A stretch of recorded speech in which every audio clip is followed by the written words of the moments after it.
अस्सलाम वालेकुम। गल्फ खबरें में आप तमाम लोगों को वेलकम करते हैं। जैसा कि आप तमाम लोगों ने थंबनेल के ऊपर भी पढ़ लिया होगा कि आने वाले चंद घंटों के अंदर सऊदी अरब के तमाम रस्तों को मुकम्मल तौर पे बंद कर दिया जाएगा।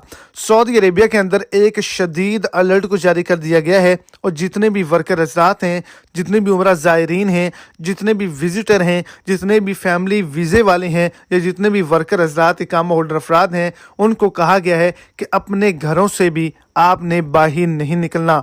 एक बड़े अलर्ट को क्यों जारी किया गया है, एक बड़ी पेशन गोई सऊदी गवर्नमेंट की जानिब से की गई है। तो वीडियो की डिटेल जानने के लिए वीडियो को एंड तक लाजमी तौर पर देखें ताकि आपको तमाम डिटेल की अच्छे से समझ आ जाए। और अगर इस चैनल पर आप फर्स्ट टाइम हैं तो लाजमी से चैनल को सब्सक्राइब कर दें, इस वीडियो को लाइक कर दें और अपने दोस्तों तक इसको ज़्यादा से ज़्यादा शेयर करें।